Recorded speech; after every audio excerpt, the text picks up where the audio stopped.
Good morning, everyone. How are you? I am back. Women Crush Wednesday. I'm sorry about that. We have some technical issues. Do you know why we have technical issues? Because the company, Volvox Motion, who put this amazing situation together for me here, is so technologically advanced that I kind of am not. And so I usually don't set things up correctly, but I'm learning. I'm getting there. How's everybody for Women Crush Wednesday? Okay, it's a good day. I hope Stephanie's watching because I know Stephanie crushes it every day. I have my cup of Earl Grey tea. I want to show you my cup. This is one of my favorites. C is for Cheryl, I hope. And my lipstick marks on it, so talk about Women Crushing Wednesday. Do you see Newton in the background? Newton is there, and he has his big doggy with him today. And so we have Smart Start.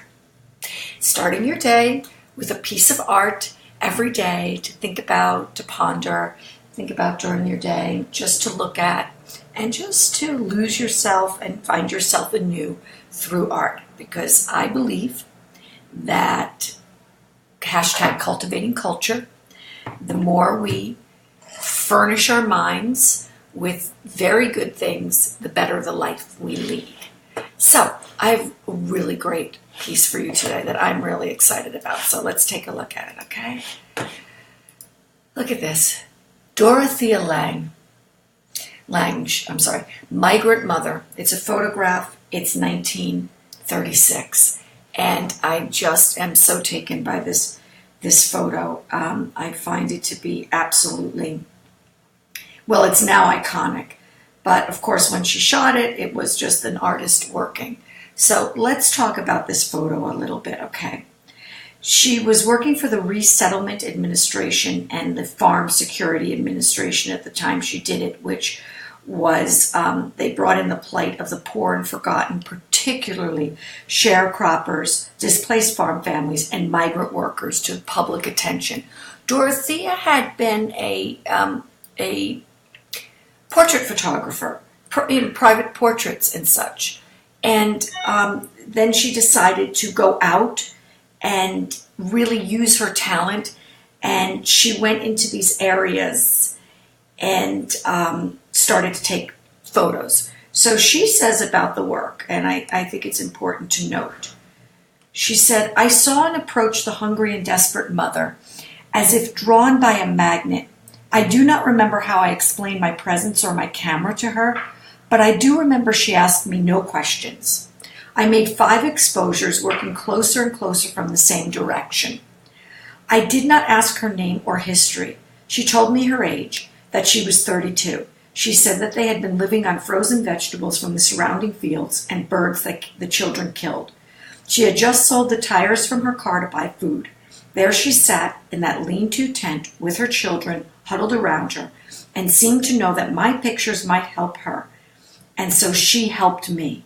There was a sort of equality about it. So let's think about that for a second. I just want to go to this to show.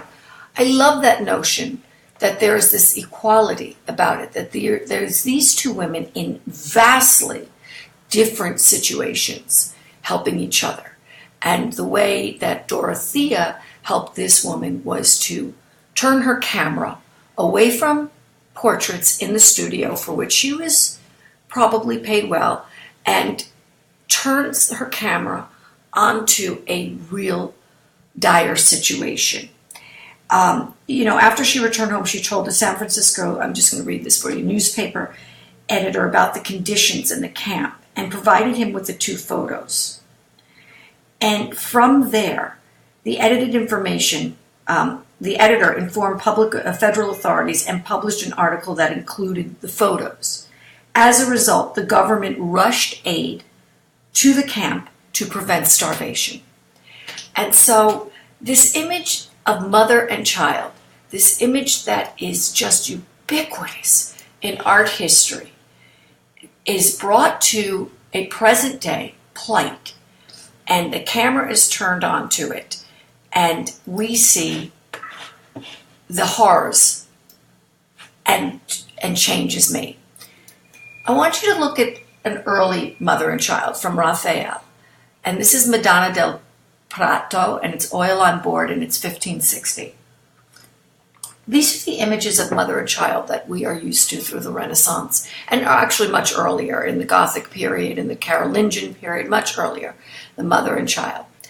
These are the images. But what I find so remarkable in Dorothea's work is that this, look at how the three images in each piece work together.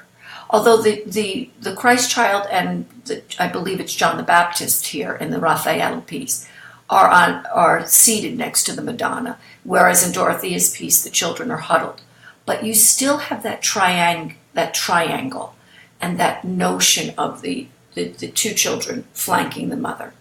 And of course in Raphael's piece, these images are used to bring people to the Catholic Church through the mother and child to create change. Let's go a little bit later into art history, and let's look at another interesting mother and child. Here's Daumier's, which we've talked about in the past, the third class carriage, oil on canvas, 1864 to 1862 to 64. And again, we see now in here, we no longer see the idealized version of a religious figure, the Madonna. Here we see mother and child. And again, we see these women flanked by children. Here in Daumier's, the third class carriage, we see a working class family. But their plight is nothing like the migrant mother in Dorothea's post. And then let's go to another famous mother image, and that is Mary Cassatt, mother and child. So through the ages of art history, and obviously this is only 300 years, we have mother and child, oil on canvas, 1897. Again, we see this incredibly beautiful, poignant, vulnerable relationship of love, protection, fear, anxiety, of what a mother, that image of mother, that powerful image of the mother and her children, and thinking about the future of their children, the present for their children, everything. So I want to go back to this shot. And, with Women Crush Wednesday, I know it's a hashtag on Facebook and all the social media. I think that so many times there's this notion of the mother figure or the mother as being not the choice that one would necessarily make, but something that's thrust upon women, something that's expected of women.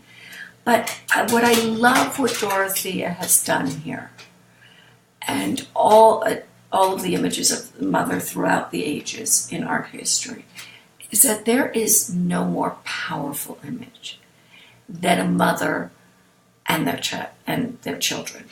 And even though this mother is trying to prevent her children from starvation, there is such a grit and such a strength to her face. Granted, she looks older than her, what do we say, 32 years, 36 years.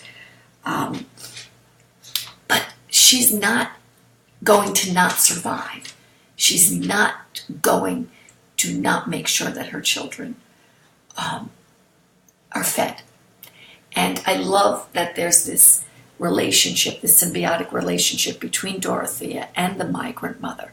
They both know they're helping each other. For Dorothea, it's getting her work published, making a name for herself. And for this woman, it's hopefully knowing that this photograph may bring some eyes to her plight and make a change. And in fact, it did. So I want to say to all the women, for Women Crush Wednesday, let's keep crushing it. For all the men out there who love women, and I just know there are so many. I have such tremendous faith in men. I married to one, and I have a son, and our dog is male, and so I am a woman that lives among males and just loves it. And so let's all continue to do the great work that we do as women and mothers. And if you're not a mother, that's not even an issue. Let's just do the great work that we do. And for men, let's continue to support and create good spaces. So that's Women Crush Wednesday. I want to hear all of your ideas and thoughts of these images. I'll answer any questions that you have. Just post. And I have a special show this afternoon. I've had 2 interns working with me, and they are going to do a special Smart Start, but later this afternoon, say around 2 o'clock. So I hope to see you then. Have a great day, everyone.